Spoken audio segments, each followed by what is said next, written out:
Olá, boa noite. Está no ar o programa Questão de Ordem. No programa de hoje, nós vamos fazer uma avaliação com os nossos dois convidados que estão aqui no estúdio da TV Assembleia sobre o tema O Brasil depois das manifestações de 16 de agosto. O Brasil realizou 3 manifestações, 12 de abril, 15 de março e no dia 16 de agosto, último domingo, os brasileiros voltaram às ruas para protestar contra a corrupção, contra o governo da presidente Dilma e pelo impeachment. As manifestações foram realizadas de norte a sul do país, nas capitais, no Distrito Federal e em algumas cidades médias, de grandes portes, de médios portes, e inclusive cidades pequenas de alguns estados da federação. Na próxima quinta-feira, dia 20, manifestações também vão acontecer pelo país contra o pacote econômico do governo, mas essas manifestações não têm o viés de defender o impeachment da presidente Dilma. Na próxima quinta-feira, manifestações estão sendo convocadas por movimentos, por entidades como a ACUT, que tem alguma ligação com o governo da presidente Dilma, o MST, os Trabalhadores Sem Terra, e também o Movimento dos Trabalhadores Sem Teto, que estão realizando manifestações em todo o país, mas que vão levar à praça pública questionamentos e a proposta de combater o pacote do governo Dilma, o pacote do ministro Joaquim Levy. Estão, inclusive, apoiando essas manifestações partidos como o PCdoB, que é um partido aliado do governo, e o PSOL, que é um partido que fez um apoio crítico à presidente Dilma nas eleições,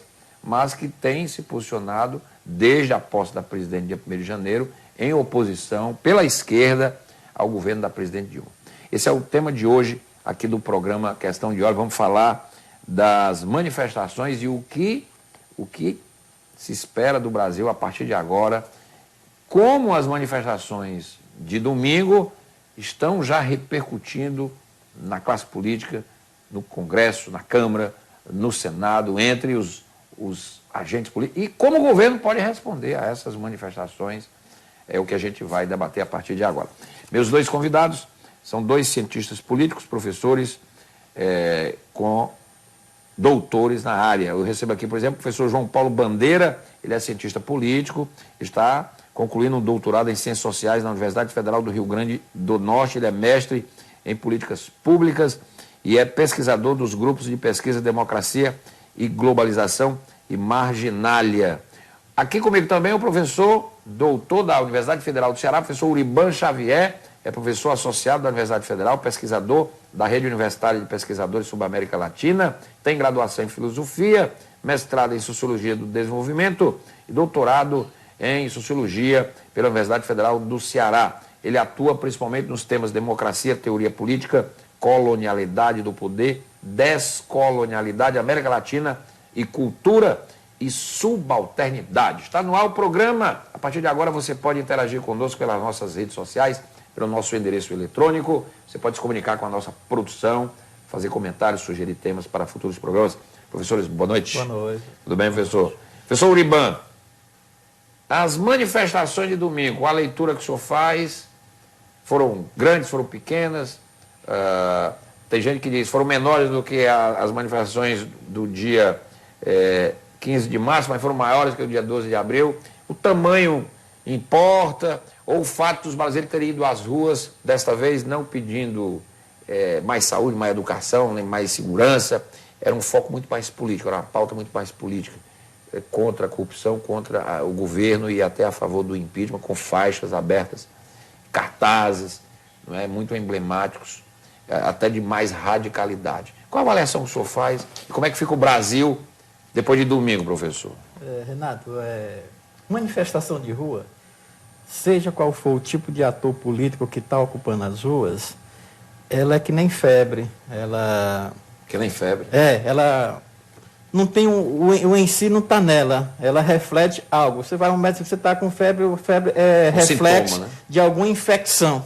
Né? Então, essas manifestações, ela é reflexo de o que nós estamos vendo no Brasil, pelo menos na minha leitura, é que nós estamos vendo uma crise de hegemonia. Uma crise de hegemonia o quê? De um modelo que foi experimentado no Brasil com a chegada do governo Lula, né? Lula, E o PP, 2002. Né? 2002. E como é que foi montado o governo Lula? Qual era o tipo de projeto que a gente tem? Nós tivemos um projeto que ele se caracteriza por ser um projeto rentista e ligado a um modelo de desenvolvimento que não incorpora as pessoas nos direitos sociais, na organização política, numa maior participação. Ele incorpora as pessoas, ele faz um tipo de inclusão social que está ligada ao consumo, ou seja, uma dinâmica do consumo interno, que tem um foco político, que teve um foco político muito forte na incorporação de parte dos miseráveis, transformando esses miseráveis em pobres, com acesso a um grau de consumo. Isso foi vendido também, em um certo momento, como se o Lula tivesse criado uma grande classe média. Chegou um momento que a gente até pensou que não tinha mais pobre no Brasil, né? Agora, junto com isso, você não é verdade, tem o quê, né? Isso não é verdade. Esse modelo só funcionou em função de uma conjuntura que a gente tem na América Latina, que foi beneficiado pelo grande crescimento da China, que produziu uma demanda de consumo muito grande, mas uma demanda de consumo de bem primário. Daí a outra parte desse modelo, que era um modelo rentista, e ao mesmo tempo um modelo que tinha um foco muito grande no agronegócio, nos minérios, ou seja, era um modelo que a gente chama de extrativista, rentista extrativista. Ao mesmo tempo, o Brasil se consolidou como uma plataforma de aplicação de recursos financeiros especulativos, porque as taxas de juros aqui sempre foram muito atraentes para o capital internacional aqui se desenvolver. Mas funcionou como uma plataforma que você aplica esse capital de uma forma especulativa para ganhar em cima do juro, mas não aplica no setor produtivo. De tal forma que nós não criamos uma base produtiva, né, porque a nossa dinâmica foi pelo consumo e não pela uma estruturação de um investimento muito maior em infraestrutura que fosse capaz de elevar o Brasil de uma economia primária para uma economia de manufaturas, né? O que nós tivemos foi uma reprimarização da nossa economia. Mas as pessoas não foram às ruas por uma crítica mais ao modelo político do governo? Mas veja bem, aí que está. O que acontece? Esse modelo que dava suporte a uma maior popularidade do governo e permitia que o governo fizesse uma gestão cesariana, né? Ou um cesarismo. O que é o cesarismo? É um modelo de política que você faz um ganha-ganha, que ganha em cima muito e distribui um pouco embaixo. Então você tem uma popularidade muito grande porque você não faz ruptura, você não compra conflito com ninguém, e um governo desse é um governo muito popular. Quem melhor fez isso no Brasil foi Getúlio Vargas. Agora, esse modelo, ele ruiu. Ele teve um bom desempenho durante os 2 anos e depois da crise de 2008, ainda se permitiu que o Lula fizesse o seu sucessor, dizendo que essa crise aqui ia ser uma marolinha. E de uma certa forma, a crise, quando ela explodiu em 2008, o foco dela foi os Estados Unidos e refletiu muito forte na Europa, que ainda hoje está vivendo aí suas consequências. Ora, com a crise de hegemonia desse modelo, esse modelo faliu, ou seja, ele não tem mais condição de permitir o PT repetir todo um saudosismo que as pessoas têm de umas políticas sociais. Ele criou também uma anomia. O que é a anomia? Ele deixou a sociedade desorientada e também deixou a sociedade sem valores. Por quê? Porque quando você tem um partido e um grupo com um projeto que tem hegemonia, você também tem uma direção, como um autor que eu gosto muito, que é Antônio Gramsci, você tinha uma direção política e moral. Ora, na medida que você perde a hegemonia e perde também a direção política e moral, você cria dentro da sociedade um espaço de disputa muito grande, que inclusive inclui aí a discussão dos valores. Esse conservadorismo que a gente está vendo hoje, ele está muito ligado a essa falta de uma direção política e moral, né? E aí o que é que... Aí o senhor está falando do mensalão e o petrolão. Não só isso, mas o PT abandonou a defesa contundente da luta pela legalização do aborto, ele abdicou da luta mais contundente pela diversidade, né, sexual. Essa é uma bandeira hoje muito capitaneada pelo PSOL. Ele abandonou a questão de uma luta pela reforma agrária, né? Ele abandonou a questão ambiental, a saída da Marinha. Conciliar todos os interesses. Então, ou seja, todo o interesse que era um conflituoso, como a questão dos quilombolas, dos indígenas, isso foi abandonado. Então você criou aí um esfacelamento muito grande e foi também fragmentando a sociedade, porque cada sujeito desse que está ligado a uma bandeira dessa, ele começa a defender a sua bandeira sozinho, não tem mais esse partido que seja esse guarda-chuva, que faz aí um grande valor contra o que é que cedeu terreno para os grupos mais conservadores. Você está querendo dizer que o PT abandonou o seu programa originário? Perdeu o seu programa original. Aí o que é que aconteceu? Essa crise de hegemonia com a anomia, o que é que ela colocou? Ela colocou uma disputa muito grande dentro de um momento que você tem uma crise de hegemonia, mas nenhum setor da sociedade tem um projeto para o Brasil, não tem resposta do ponto de vista econômico para o Brasil. Né? Então, isso levou o quê? Levou a que no início, logo do segundo mandato da governo Dilma, ela enfrentasse uma crise econômica muito forte, mas com uma crise de governabilidade. Essa crise de governabilidade... De sustentabilidade. Essa crise de governabilidade coincidiu também com a apuração de escândalos que bate exatamente no governo. O que aconteceu? As forças políticas que elas mantêm a estrutura de dominação no país... Nesse momento, ela se divide em dois blocos. Né? Ela se dividiu num bloco que quer o impeachment da presidente, esse é um bloco mais conservador. Esse bloco conservador, ele se esconde numa coisa que é real e concreta, que é a questão da moralidade. Eles vão para a rua... O PT perdeu o discurso. E esse grupo mais conservador, que quer o impeachment, esse grupo, ele está galvanizando uma parte da população que está injuriada com a questão da corrupção. O PT perdeu essa bandeira da moralidade e da corrupção. Ele está dentro a prisão do Zé Disseu. Agora, uma outra ala desses que mantém a estrutura de dominação, chegou à conclusão que para conseguir reproduzir o capital e tendo mais lucro, nós temos que manter, a presidente tem que dar sustentabilidade à presidente.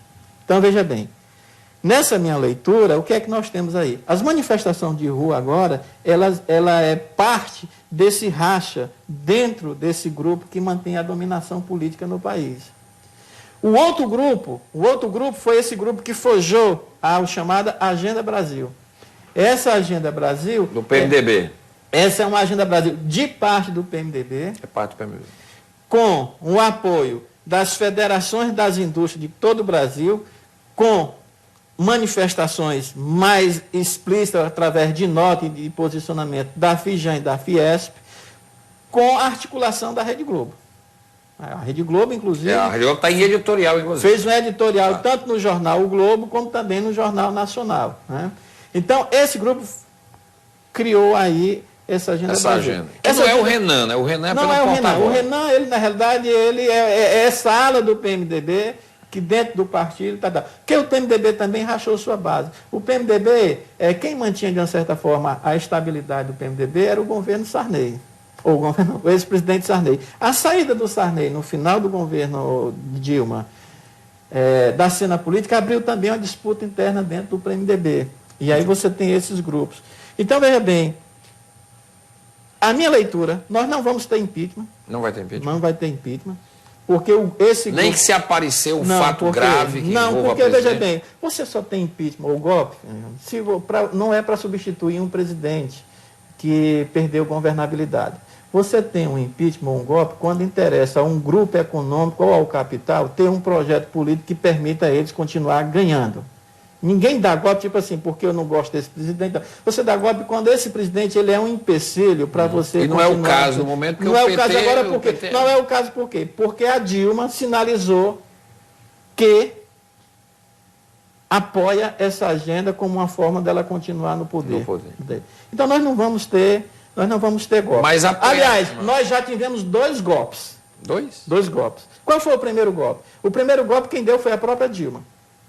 Ela deu um golpe nos seus eleitores. Aquele eleitor que votou nela com aquela agenda que ela apresentou, que não faria uma política de austeridade, que não tomaria as medidas defendidas pelo Aécio, candidato em oposição, que ela disse que nem que a vaca tussa ela tomaria aquele tipo de medida, quando ela assume e entrega a pasta das mini energias para o setor que trabalha nesse ramo, que é um setor que especula mundialmente. A agricultura para o agronegócio. E E o Ministério da Fazenda com o Bradesco. Planejamento e Banco Central a integrantes do mercado, ela aí deu um golpe.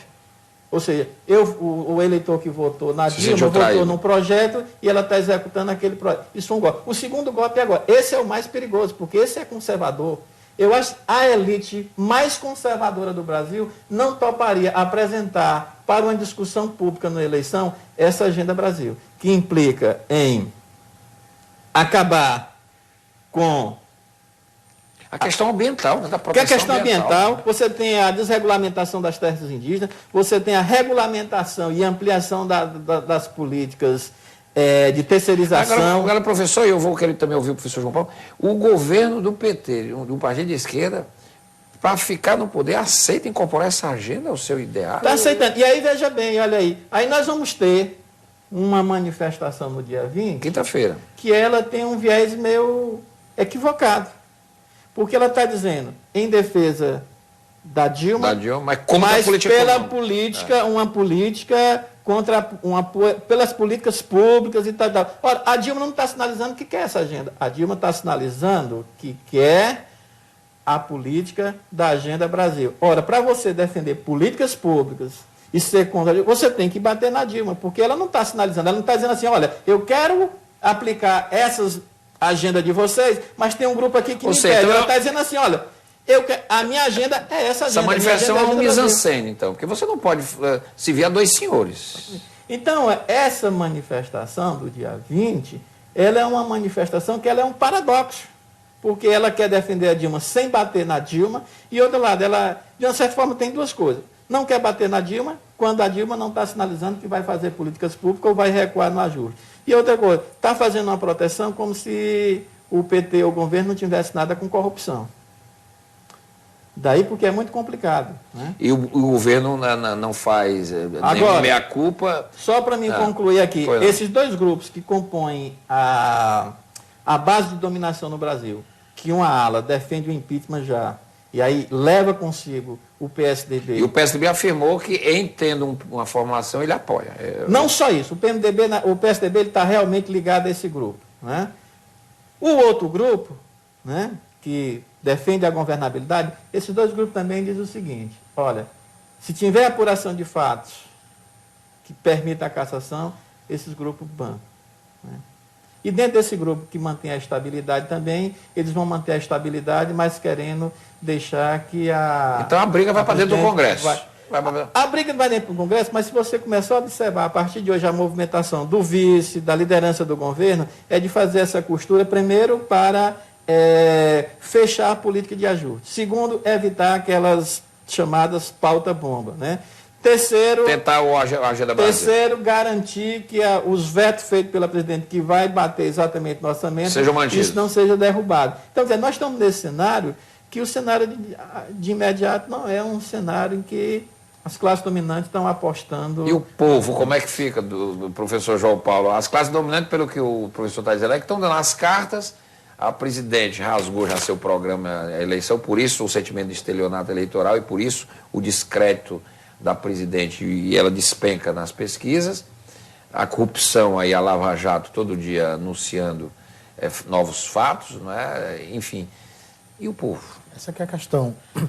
A partir da análise que o professor Iban acabou de colocar de forma muito clara, essa questão é a seguinte, como no momento que as pessoas estão nas ruas, né, de um momento da política brasileira que acho que não se via há muito tempo, acho que nunca se viu, né, de um processo intenso de manifestações cotidianas. Já 3, né? Abril, março e agosto. O protagonismo das decisões não está nas pessoas que estão nas ruas. As decisões continuam sendo feitas a partir das cúpulas. Não é no calor das ruas, mas nos gabinetes de alados que as questões... Mas as manifestações não tiveram nenhuma importância, então, professor? As de domingo? Não é que não tiveram importância. Milhares nas ruas do Brasil? Não... As manifestações são importantes no próprio processo de amadurecimento da sociedade na sua relação com o Estado. Porém, não são determinantes para essas decisões colocadas pelo professor agora há pouco. Então, que o povo, mais uma vez, e aí, eu estou colocando aqui as maiorias, né, que, embora concordem com as manifestações, não estavam nas manifestações. Até porque, de certa forma, não reconhecem algumas que estão se manifestando como pessoas legítimas para defender seus interesses, Estou falando das grandes maioria desses que eram miseráveis e passaram a ser pobres, né?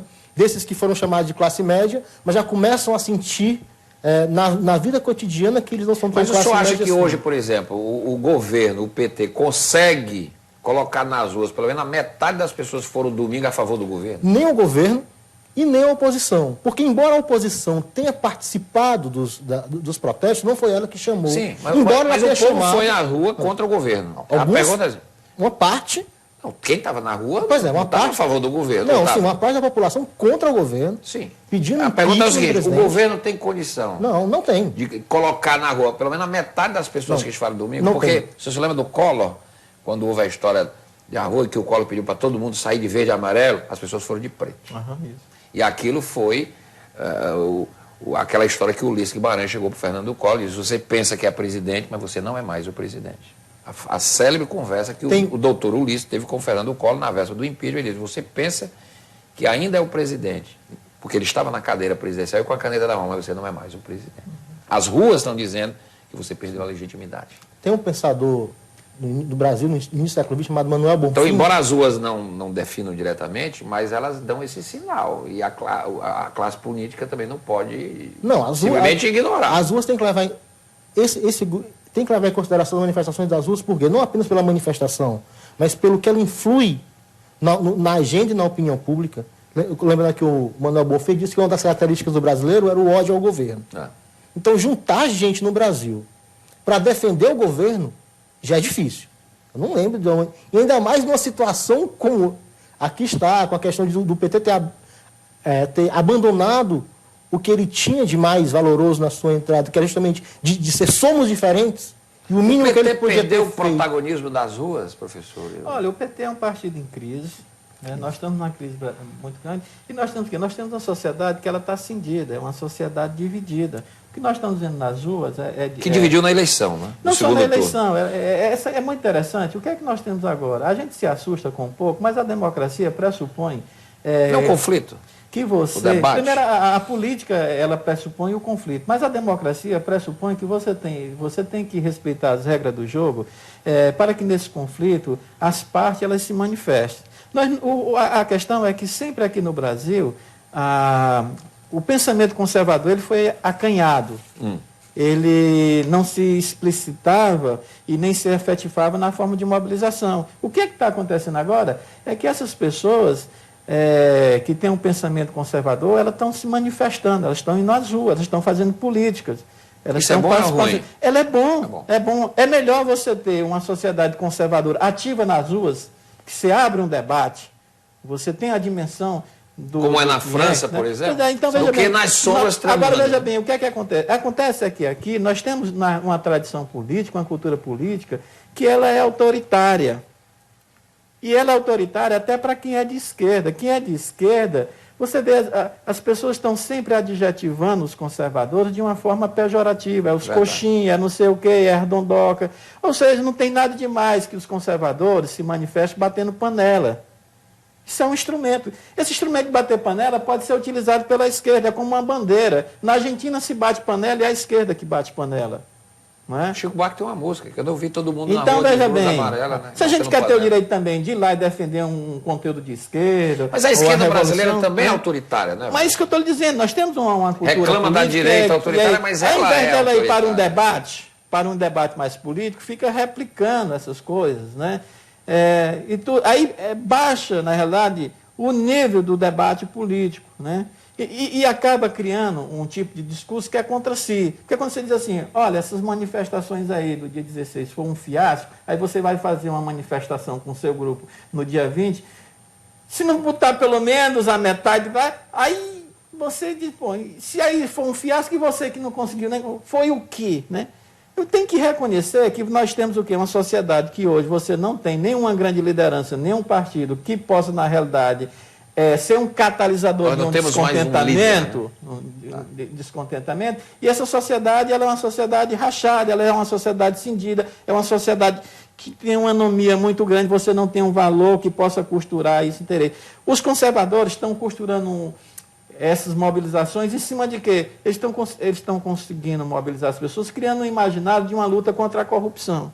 Essa luta contra a corrupção, magistralmente, o que é que eles estão casando? Eles estão dizendo, olha, essa luta pela corrupção... Já foi da esquerda do Fora Collor, né? Essa luta contra a corrupção, ela tem um nome, é o governo petista que está aí, que aloprou. Pronto. Agora, veja bem, a reação de quem está no governo é tipo assim, olha, a corrupção não começou com o PT. É verdade. Olha, a justiça está aqui centralizando as investigações só no PT. Claro, você faz investigação, cara, e a oposição trabalha nisso, é com quem está no poder, quem está no vitrine. Não pega na mobilização popular e mobilizar as pessoas para fazer a apuração do Fernando Henrique Cardoso. Quem é vitrine é que paga o pátio, não é? É do jogo. Né? Então, Aura, o que você poderia fazer é dizer o seguinte, olha, tem que apurar de todo mundo, mas para apurar de todo mundo, você tem que fazer o discurso também que tem que apurar dos seus. O PT no começo dizia que ia cortar na própria carne, mas quando começou a apurar, começou a achar que eles eram os mais puros nesse negócio. Então, assim, nós temos, na realidade, essa questão da corrupção não é uma questão moral, é uma questão da forma, historicamente, como o patrimonialismo, né? Ele se instaurou nas instituições, ele se instaurou dentro das instituições públicas. A gente tem que enfrentar isso. Eu acho que nós estamos tendo umas coisas que a sociedade, algum setor está percebendo, mas outros não, a esquerda está percebendo, mas nós estamos mudando as coisas. Viu? Deixa eu fazer aqui um intervalo, a gente volta já com o professor João Paulo, porque eu tenho aqui um editorial do New York Times e eu tenho também uma questão a colocar. A liderança de Lula. Lula é um grande líder que se arranhou, cujo cristal trincou, quebrou após as manifestações de domingo, quando fazia muito tempo que o país todo, do norte a sul, de certa forma, o país gritou slogans contra a figura emblemática, historicamente, de Luiz Inácio Lula da Silva, o primeiro operário a ser eleito presidente da República. Vou fazer um intervalo, questão de ordem, volta já. Hoje. Voltamos com o programa Questão de Ordem. Estamos analisando hoje o Brasil após as manifestações de domingo, dia 16. Eu estou aqui com dois convidados, são colaboradores do programa e eu aproveito para agradecê-los sempre, que eles são convidados aqui pela produção. Eles atendem ao nosso convite e sempre vêm contribuir, né, com o seu discernimento, com a sua capacidade analítica, para contribuir nesse debate importante aqui no nosso programa, para você que nos acompanha diariamente aqui na TV Assembleia. O professor Uriban Xavier, cientista político, professor doutor da Universidade Federal do Ceará, e o professor João Paulo Bandeira, que também é cientista político, que está fazendo doutorando aí em Ciências Sociais, está completando um doutorado em Ciências Sociais da Universidade Federal do Ceará. Professor João Paulo, o jornal americano The New York Times, que é considerado o jornal mais influente do Ocidente, jornal da cidade de Nova York, publicou um editorial na segunda-feira, né, ontem, dizendo o seguinte, que forçar a saída da presidente Dilma sem evidência concreta de mal feito traria sérios danos para a democracia brasileira. O editorial é intitulado Turbulência Crescente no Brasil. O editorial destaca as investigações da Operação Lava Jato, considera que o Brasil está em pedaços, como disse o professor Uriban, cindido, dividido, e menciona as atuais crises políticas e econômicas. O texto cita ainda denúncia de corrupção na Petrobras, a revolta do Legislativo, a queda da popularidade da presidente Dilma, os protestos de domingo e o rebaixamento da nota de crédito do Brasil pela agência Moody's na última semana. O New York Times também destaca a firmeza e a fortaleza das instituições democráticas brasileiras. O texto termina dizendo que os brasileiros estão vivendo momentos difíceis e frustrantes e que as coisas devem piorar antes de melhorar. Professor João Paulo, como é que o senhor analisa esse editorial aí? A presidente Dilma tem capacidade de recuperação diante de tudo que já foi dito aqui, essa articulação? Porque, pelo que se parece, a presidente perdeu mesmo o protagonismo e o projeto que pode salvar o governo da presidente não é mais o projeto que foi sancionado pelo eleitor nas urnas, né? É um outro país. E Lula? Como é que sai Lula depois de domingo? Eu acho que... Eu não me lembro de uma manifestação tão grande no país, de norte a sul, em que tanta gente foi às ruas gritando slogan contra a figura emblemática da liderança do Lula. Então vamos lá. Primeiro, essa questão do editorial do New York Times. O Brasil, dos BRICS, né, comparando com a Índia, com a China, com a Rússia. Por que o New York está tão preocupado com o Brasil? Porque o Brasil, desses BRICS, né, e os americanos, é o maior representante do sistema democrático participativo liberal burguês, do sistema de representação democrática. Né? Na China é diferente, na Rússia é diferente, na Índia é diferente. Então, o Brasil é essa prova que é possível ter uma democracia representativa liberal num país que não seja os países hegemônicos do capital tradicional, Estados Unidos e Europa. Então, por isso que é tão preocupante para o mundo que o Brasil tem essas instituições fortes. Né? Essas instituições democráticas fortes, por quê? Porque são dentro dessas instituições democráticas fortes que o capital financeiro e os grandes interesses mundiais conseguem circular de forma interessante. Então, essa é a primeira questão. Por isso que é tão importante que, para os olhos do mundo, o Brasil tenha impeachment ou não tenha impeachment, seguindo o que está dito na Constituição. Né? Porque isso eu acho que está fora de questão, não é? Ninguém está querendo rasgar a Constituição. Nós temos hoje uma Polícia Federal que é republicana, que está aí agindo, o Ministério Público está agindo, a Justiça está agindo, não é? O Congresso está funcionando plenamente, Câmara, Senado, temos a Presidência da República, os Estados, eu acho que as instituições brasileiras estão então esse fora de questionamentos. É o segundo ponto, que temos que pensar que o governo, e aí o Montesquieu diz, o governo das leis e não o governo dos homens, das instituições. Então, independente da fragilidade momentânea de quem está à frente do cargo, não, esses cargos devem ser preservados, porque não para esse, mas para os próximos. Né? E aí um discurso até que a presidente Dilma colocou, né? Que os que virão têm que também ter essa garantia que podem ser eleitos e no momento de baixa popularidade e de crise, eles continuem eleitos. E que não há previsão do recall. E aí também serve exatamente para que nós, enquanto sociedade, pensemos se esse modelo de política, esse tipo de política é o que mais... Agora, professor, queremos... eu queria que eu estou provocando, sim, que é para os senhores colocarem para o nosso público, eu tenho certeza que as pessoas podem estar perguntando. Se você abrir hoje qualquer site, e a internet é muito boa por causa disso, você pega imagens rápidas de manifestações de rua na época do Fernando Henrique, do Collor, fora FHC, impeachment já, com as bandeiras da esquerda na rua, PT, etc., PCdoB. Hoje, como disse o professor, se rotula essas manifestações de golpistas. São golpistas? Não. Você pode dizer que aquelas pessoas que foram à rua domingo são golpistas, porque abriram a bandeira do impeachment, mas essa bandeira não foi aberta há pouco tempo atrás? Não, elas não são golpistas. Mas o golpista seria o que estava querendo dar o golpe lá na instituição. Né? A ética dos fins, né, que não importa o meio, o fim nobre, que é derrubar o presidente, vai ter que ser recebido. E muitas pessoas dizem, sim, depois. Não quer saber depois. O que importa aqui é derrubar o presidente. Não pode ser seguido pelas instituições, pelo político. O político, ele vive a ética dos meios, né? A ética da responsabilidade. Ele tem que ter responsabilidade com aquilo que ele diz, com aquilo que ele faz, que ele não pode jogar o país na bancarrota, ele não pode jogar o país numa crise institucional simplesmente porque ele quer tirar o governante. Mas é o seguinte, o direito das pessoas irem às ruas, se manifestarem, também dá um outro direito dessas pessoas serem contestadas. Das pessoas, olha, você está indo para a rua pedindo impeachment do presidente, e além do impeachment, por outros tantos motivos, que aí sim, e o povo vai perguntar, e o povo, cadê? E as maiorias, elas concordam com essa agenda que foi dita ontem nas ruas? Né? E depois... E onde é que está essa maioria? Porque muita gente também não foi para a rua, mas não necessariamente são contra as manifestações. Sim, não são. Também isso. Muita gente ficou em casa, mas concorda com o que ouviu. Sim. Não necessariamente quem não foi é contra estamos pulverizados. É isso que eu estou colocando. Não tem como fazer essa liga, não tem mais... Não porque é o governo do PT, é porque são as próprias condições dos próprios tempos.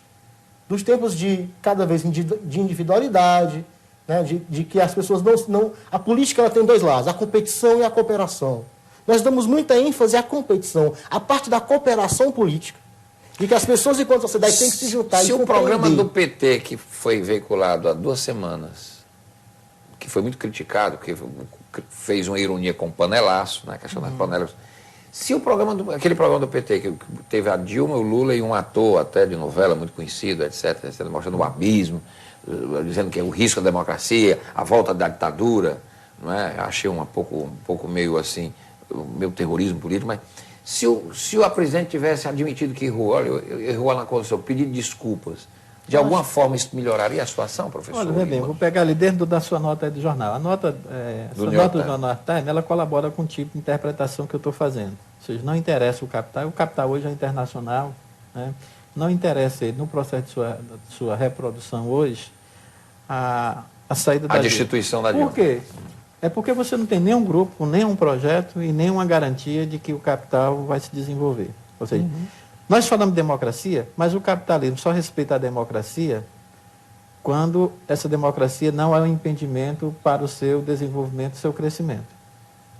Isso é um fato. Agora, quem mantém o processo de dominação não é um grupo hegemônico. O que nós estamos vendo aqui, nós realmente temos no Brasil setores que compõem essa estrutura de dominação que ensaiou um golpe. E o que era esse golpe? Era um apressamento de uma formulação de uma opinião em cima das evidências de todo um processo de corrupção. Um processo de corrupção que, diga no Brasil, ele articula bem mercado e Estado, né? E eu quero falar uma coisa que é importante. O que nós estamos vendo desse processo, né, é um processo que, pela primeira vez no Brasil, donos de grandes empresas e multinacionais estão na cadeia. Estão na cadeia. Nós temos mais empresário preso do que político. Esse bafafá todinho, mas no fundo nós somos dois integrantes do PT que estão presos, Zé Disseu e o Vacari. A maioria dos que estão presos são pessoas que participam de esquema, ou são técnicos que foram colocados lá para facilitar o esquema, ou agora nós temos essa novidade, ainda que está em prisão domiciliar. Né? E nós temos, aí estou falando aí do Mensalão, estou falando desse agora do Lava Jato. Do Petrolão. Né? No Lava Jato você tem o quê? Você tem empresários que jamais ninguém pensou que essas pessoas estariam na cadeia. Então, algo aí está mudando e a gente tem que ver, e isso é muito importante, né? É muito importante que desse processo a gente saia com algumas medidas que possa inibir, né, essa facilidade com que as instituições públicas são muito suscetíveis aos processos de corrupção, que vai dentro da prefeitura. Sim. Né? Às vezes você tem uma forma aí de pessoas que não têm mandato. Então, um cara tem nível médio, é chefe de uma equipe de licitação e esse cara tem um padrão de vida que não é compatível com o salário dele. Então é isso que a gente tem que acabar. Agora, veja bem, uma mobilidade social, a dinâmica social ela é feita pelos grupos organizados. Né? Quando a gente fala da disputa de mobilização social, nós estamos falando não de todo mundo, de todo eleitor. Nós estamos falando desses grupos. Esses grupos é que têm não só a possibilidade de formação de opinião pública e de manifestação. Em nenhum momento, quando a gente parecia que tinha no Brasil algo que unificava todo mundo, que era a questão das diretas não era a população todinha que ia para a rua. Você tem uma massa que vai, que não está ligada a nada, que vai pelo apelo. Boa parte dessas pessoas agora que estão indo na rua, elas não pertencem a movimento nenhum. Elas estão indo para exercer o seu exercício de sua cidadania, muitos deles muito irados com o processo de corrupção e enxerga no Partido dos Trabalhadores, no governo Dilma, o responsável por esse processo. Agora, veja bem, o Maquiavel, no Príncipe, diz uma coisa muito importante. Maquiavel diz o seguinte: o povo não disputa poder e nem quer o poder. Por isso o príncipe, no caso moderno, um partido, tem que estar preocupado com seus bajuladores, com seus assessores e com a sua oposição. Porque o povo quer o quê? O povo quer ter qualidade de vida. Quando o povo tem qualidade de vida, ele tem uma tolerância muito maior com a corrupção. Quando afeta aí o seu bolso, aí ele fica indignado. E ele atira para todo tempo, ele é muito fácil de ser manipulado. É por isso que alguns analistas dizem o seguinte: se você resolver a crise econômica, aí você... O problema é que essa crise econômica... Pois é, o problema é que hoje nós não temos modelo para resolver a crise econômica. Agora, qual é a replicação dessa crise de hoje? Por exemplo, daqui a um ano nós teremos eleições. Qual é o replique nisso? Nas lideranças, no partido do que está no governo, o PT, nos aliados, isso vai ter replique? Não é? E o Lula, que é a pergunta que eu fiz, Olha, a liderança do Lula está arranhada, professores? A liderança está arranhada. Você vê que o Lula tem pouca coisa a dizer nesse momento. Ele não é mais aquele político com aquele carisma que pode falar para as massas e é capaz de aglutinar as massas e de mudar o cenário político. As massas hoje que ele agrupa são as massas ligadas à CUT, ao Partido dos Trabalhadores. Tipo de público, ele tem alguma coisa, ele ainda tem, certo? Mas já não tem mais aquele carisma. Por isso, essa ala que mantém a estrutura de nominação, que está apoiando a Dilma na perspectiva que talvez daqui a um ano essa política de ajuste ela começa a dar um resultado, dando uma certa estabilidade econômica, né?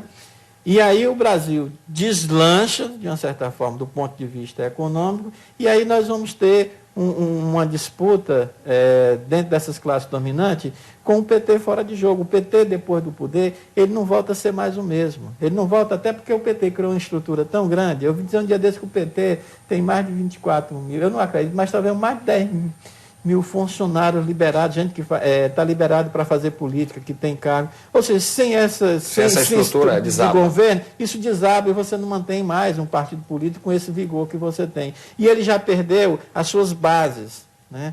Você vê que as bases do partido político virou a base de burocrata, de sindicato, do partido político. Ele não tem mais essas bases. Então, o Brasil vai partir, depois desse governo, para um novo processo de reformulação, tanto da sua dinâmica interna de participação política, como de rumos. Nós vamos abrir um novo ciclo. Professor João Paulo, e o Lula, professor? Eu concordo com o professor Uriban que o ex-presidente Lula ele perdeu muito da sua capacidade de aglutinar pessoas e aglutinar votos. Sim. Em torno de si, de quem ele indicava, né? A gente vai ver, quem lembrar um pouco a história de como nas últimas eleições municipais, como todos os candidatos, até quem era contra o Lula nas eleições de 2004, tinha uma foto dele no Santinho, né?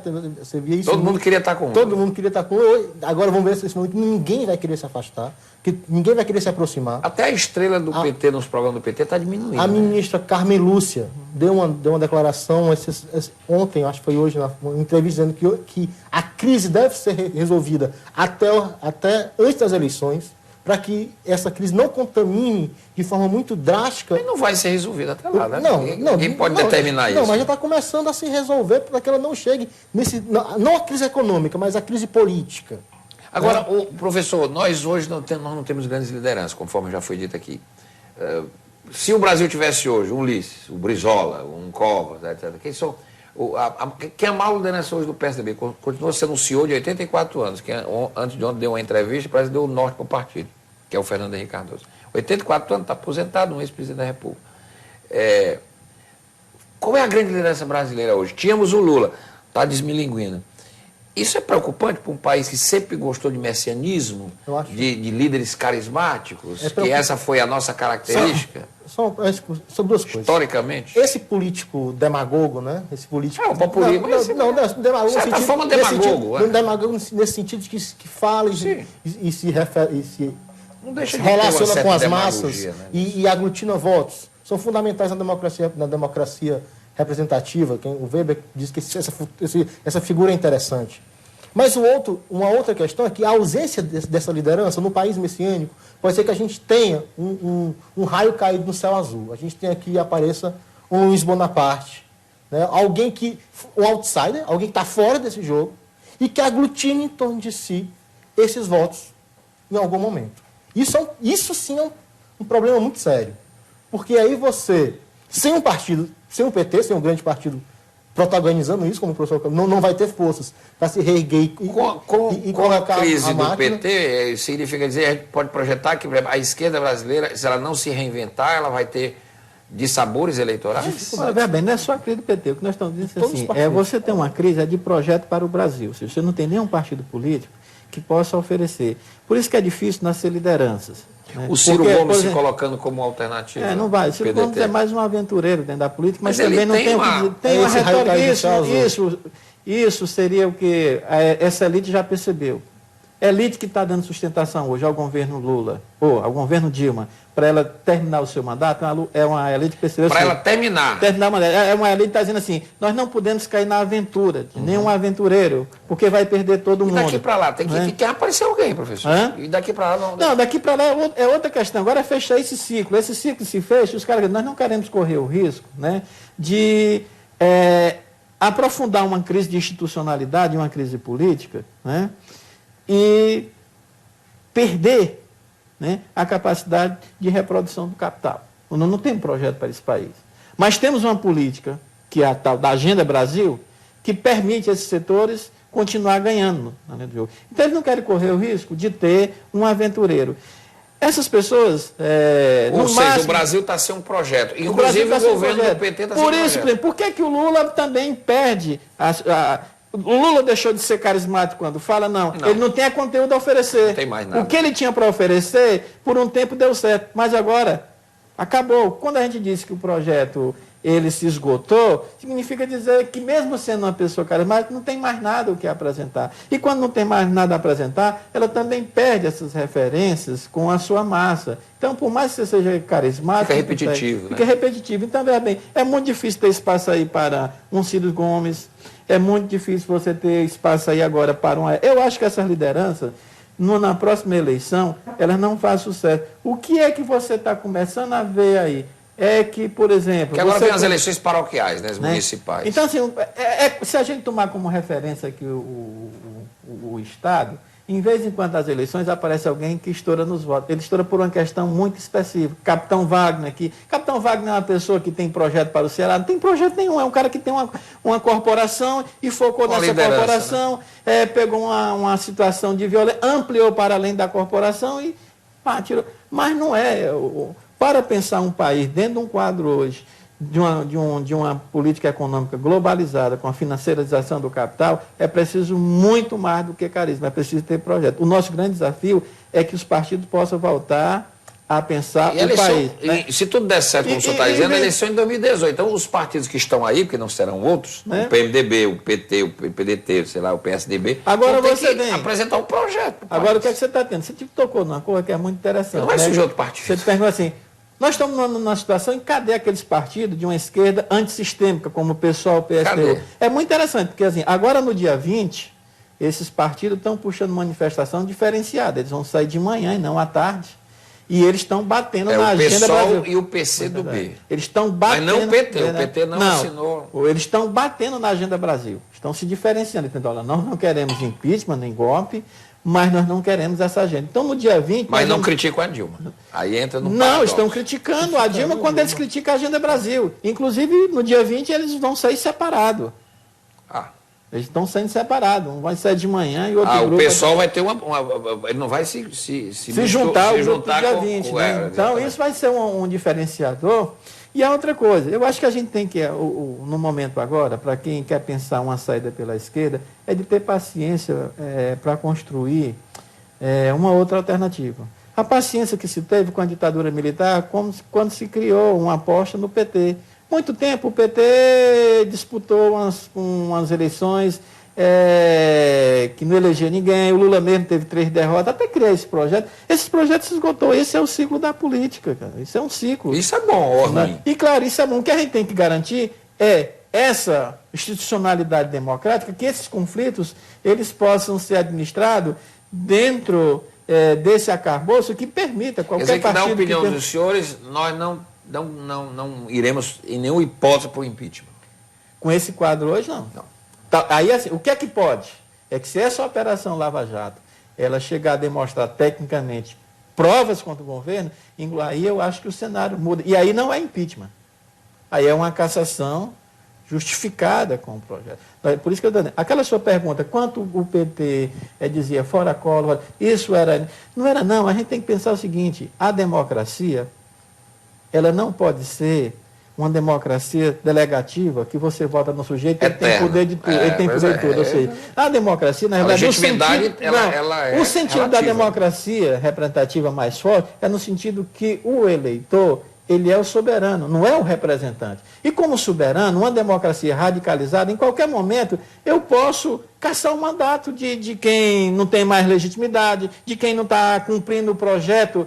Porque, veja bem, uma eleição, é porque a gente não leva isso a sério, mas uma eleição é um pacto entre um projeto que um representante apresentou e o voto que eu dei naquele projeto. Se o cara descumpre aquele projeto, ele não tem mais sentido de estar no poder, ele pode ser cassado. Mas esse é o discurso, por exemplo, que fez o Fernando Henrique e que foi bastante bombardeado quando ele disse que a presidente perdeu a liga, perdeu a legitimidade com o processo da eleição, que o eleito tem que repactuar. Pois é, mas o que é que acontece aí? Ele foi muito bombardeado. Ele foi bombardeado por quê? Porque nesse discurso dele, o que é que ele... É que no Brasil nós não temos esses mecanismos constitucionais. Não, nós não temos o recall. Essas coisas. Para isso você precisaria... Nós temos uma democracia que precisa ser aperfeiçoada nesse sentido.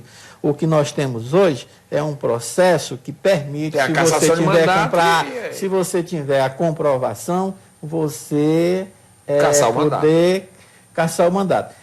Esse processo, ele é democrático. Agora, o que nós não podemos permitir é que a suposição, ou até mesmo as evidências fortes, que aí nós temos nesse caso, sem que o processo seja concluído, você já possa antecipar. Aí isso é golpe, isso caracteriza golpe. Né? Professor, eu estou no finalzinho, mas por gentileza, professor João Paulo. Não, só para completar que o discurso do ex-presidente Fernando Henrique Cardoso, tanto que ele saiu do impeachment para renúncia. Ele sugeriu a renúncia. Sugeriu a renúncia. Ou ela se explica, pede desculpas, ou então renuncia à grandeza. Ele usou a palavra, a grandeza da renúncia. Mas o próprio Fernando Henrique Cardoso, quando ele tinha 10% de aprovação no fim do governo, também não... Mas ele não condicionou a renúncia a percentuais. Ele falou... Não, pois é, mas... Ele disse que a presidente perdeu o governo, pode até ter legal, mas é ilegítimo. É ilegítimo. Mas é como o professor falou. Da legitimidade. Isso aí é uma questão de colocar na pauta, de que realmente fazer uma reforma política realmente séria, que coloque no jogo o que os anseios da população. O fato não é, professor, nós queremos. O fato é que a política é que vai dar a solução disto e os atores políticos são esses que estão aí. Não existem outros. É o Renan, é o Eduardo Cunha, mas tem são os líderes do governo, os líderes da oposição, é o Aécio, que é o senador, enfim. É o Congresso que nós elegemos ano passado. O Congresso mais conservador dos últimos 40 anos. Mas foi eleito pela sociedade brasileira. Mas foi eleito pela sociedade. Então, essa sociedade é que tem que aprender... Agora, dentro do quadro de uma sociedade cindida, dividida, que pode fazer pressão, como está fazendo. Isso faz parte também. Pela direita, pela defesa do governo. Pela direita, pela esquerda. Né? Agora, os que hoje têm uma posição que querem uma agenda de esquerda, onde o ajuste, quem paga é quem ganhou, seria o setor financeiro, não tem força para implementar medidas desse tipo. É verdade. Até porque o próprio governo, na campanha, tinha esse discurso. O que é que nós vamos ter agora? Nós vamos ter a manutenção da Dilma e a classe média e os pobres, os trabalhadores, vão pagar a conta. Aliás, isso não é muito novidade no Brasil, não. Professor, muito obrigado. Professor Uriban, professor João Paulo, obrigado por terem vindo aqui ao Questão de Ordem. Hoje o nosso tema, o Brasil, depois das manifestações do dia 16, porque dia 20 outras manifestações vão acontecer e o Questão de Ordem vai estar atento, não é? E sempre realizando programas, debates com convidados especiais para tentar, para que a gente possa tentar compreender melhor esse momento político que o país passa e que o país atravessa. O Questão de Ordem fica por aqui. A gente volta amanhã. Até lá.